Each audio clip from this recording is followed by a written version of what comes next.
Advisor transitions are always stressful, regardless of whether or not they are amicable breaks and transitions from firms or not. Amicable breaks are ones in which the firm is recognizing that you as the advisor are independent, you own your book, you own your clients, and they're saying, sucks that you're leaving, but best of luck, you're allowed to take all of your client data with you. Non-amicable breaks are ones where per contract, the original contract that you sign, the firm is saying, it's not going to be that easy. We don't want you to take, and you're not allowed to take client information with you. You're not allowed to solicit client information. And when you leave, you're going to have to publicly source all client information from memory, and that is the only way we will not sue you. And that may sound extreme, but it happens all the time in our industry. And so today I'm going to give you a couple of tips and tricks that will help you get organized before a transition in either scenario, hopefully minimize any stress and frustrations that might occur during the transition, and ultimately ensure that you hit the ground running when you start at your new firm. Okay, so the first thing, that's kind of obvious, is you want to check the employment agreement that you sign with, or any agreement that you sign with the firm that you're at. That is going to dictate a number of things to you. It's going to dictate whether you're allowed to take client data, whether you're technically allowed to start organizing information, downloading files from your CRM or not. Some employment agreements are really strict, and anything that you do within the system, i.e.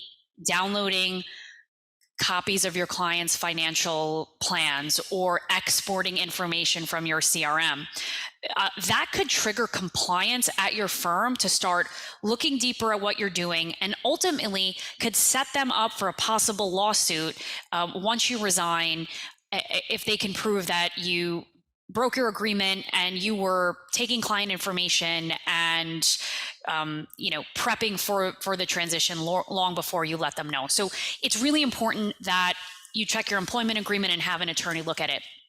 The other thing that you'll find that you'll want to be mindful of in the employment agreement is whether there is a quiet period. Oftentimes, firms will require you to do a 30-day, what's called a garden leave. During that period, you are not allowed to contact clients. Originally, those were created so that firms would have time to figure out their communication plan and how, candidly, they were going to go after your clients, and have time to prepare for who internally would be responsible for essentially carving apart your book of business. Sometimes firms will enforce the garden leave period. Sometimes you'll resign and they'll allow you to leave right away.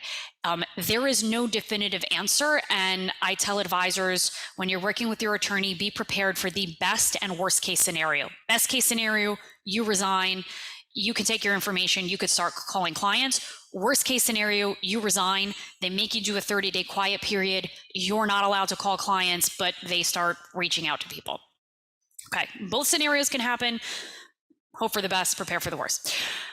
The second thing is, I tell advisors, give yourself at least 6 months worth of time before transition, if you have that luxury, right? 6 months to really organize your data, get acclimated with what's going to happen when you actually transition, and really mentally prepare for all the steps that you need to go through.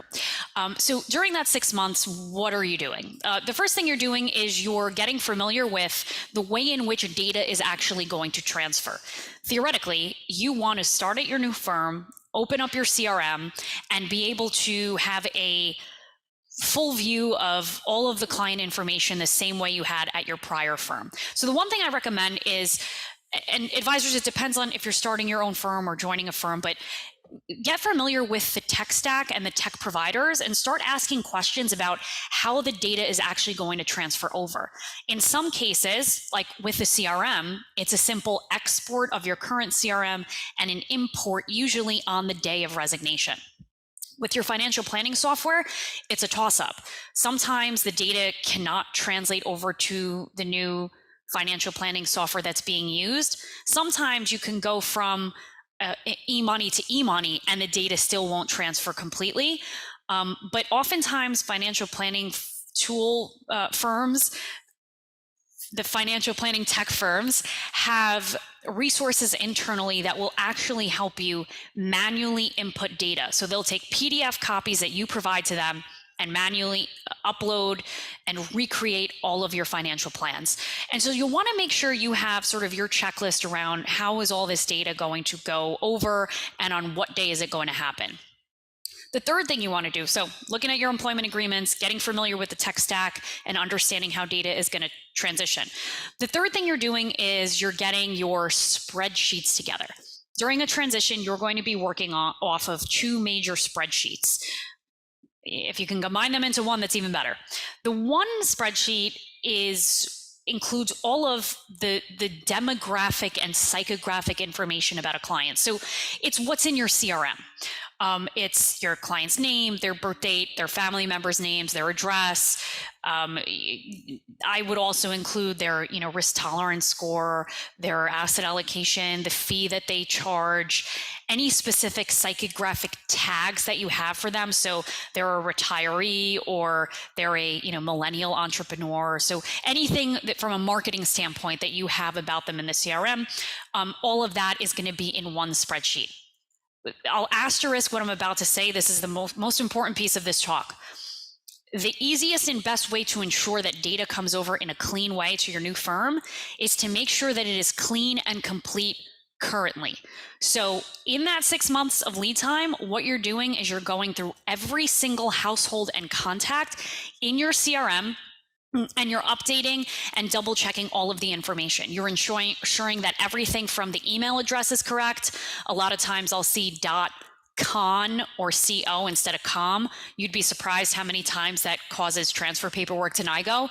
You're making sure that that's complete and that you have a full view and picture of everything you may need to know about that client. Because keep in mind, your new CRM is going to be set up with all of the data that is currently in your current CRM. Okay, so you have that, I'll call it the demographic client spreadsheet. The other spreadsheet that you're gonna need is a full list of all of your clients' accounts and any solutions they have with you. Now, this can be exported from your custodian, your portfolio management tool, software rather. Depending on what firm you're at though, sometimes you're not allowed to download that information, or downloading that information will trigger some sort of compliance email. So you want to be mindful of that and speak to your attorney. But the person, either if it's the firm or the transition specialist who you're going to hire to help you, yes, there are transition specialists, is going to be working off of that spreadsheet to literally track accounts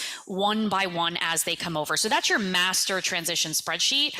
Once you've exported all of that information about all the different accounts and account types, you're going to want to make sure that you have all of the relevant information from clients for those accounts. So if it's a trust account, if there's a business involved, that you have EIN numbers, trust paperwork, et cetera, et cetera. Okay, so the next thing that you're going to do now that you have a full view of your clients is you're going to start prioritizing your households. I recommend prioritizing 1, 2, 3. Priority level 1 clients are clients that you were going to call immediately within the first day or two of transitioning. Priority 2 clients are clients that obviously aren't maybe as important to call as priority 1. And then priority 3 are folks that perhaps you anticipate not coming with you, you're okay if they don't come with you, or it's your family and friends and you don't necessarily need to call them right away. They're going to come and you don't need to call them. So you have your client list with all your accounts and you have the priority level next to the client name. The other thing that you're going to want to make sure you do when you're analyzing and assessing this information is identify whether there are any changes that you want to make within certain households. So next to that information about what priority level the client is, you also want to list out what fee the client is being charged. In many cases, when an advisor is leaving a broker-dealer and going RIA, there are significant cost efficiencies that they can find. So they can actually charge the client less, great messaging for the client, by the way, and still generate more revenue net to them. And so listing out all the fees and identifying any changes that you'll want to make to fees or to anything else about the way in which you're serving or servicing the clients. Really important to have that listed out and plan that beforehand. So theoretically, in your master spreadsheet, you have fee being charged, and then perhaps next to it, you have proposed fee that I'm going to present to the client. This is a great opportunity, folks, when you're transitioning to optimize the book of business. If you've been charging different fees to different clients, depending on the year that you started engaging with them, this might be an opportunity to put everybody on some sort of linear fee schedule. The last thing I'll say as it relates to organizing and assessing data is, with your new firm that's going to help you transition, or if you're starting your own firm and you've hired a transition specialist, take the time to go through each individual household and brainstorm or identify any specific nuances that you and the transition specialist want to be mindful of during the transition. So perhaps it is that this is a client that doesn't like signing stuff digitally. They want to do wet signatures. Maybe this is a client that really needs extra hand-holding. Maybe this is a client who is immediately going to want to jump on a call and have you walk them through the paperwork that comes over. So any specific nuances or things you need to know, that should go in a column on that same spreadsheet, so that whoever's handling the actual sending out the paperwork, for example, is mindful of that. The last thing I'll say is that once all your data is organized and you're ready to go, on the date of your actual resignation, there's a number of key communication pieces that should go out. Once you resign, you should immediately send out a mass communication to all of your clients, letting them know that you've left your firm, you're joining XYZ firm, you're really excited, and here's what they can expect over the coming days. That goes out to everybody, and then you start making your calls one by one down your priority list. After you have the okay from a client that they're coming over, you're marking that in your spreadsheet, and then you're sending out a template email to them saying, so excited that you're coming over to Journey Strategic Wealth. You're going to be getting a DocuSign email from XYZ email. Really important. The emails don't come from you. They don't come from the custodian. They come from a DocuSign email. Here are your next steps. You're going to sign, you're going to put a voided check, et cetera, et cetera. So having all that data and client information in a spreadsheet with email addresses and emails ready to go makes it really easy on the day and weeks following the resignation to start communicating with clients and getting them over to you. Okay, I know that was a lot of information. I hope that was helpful. If you find this helpful, let me know and I'll do more videos on transitioning out of your firm. Talk soon. Bye.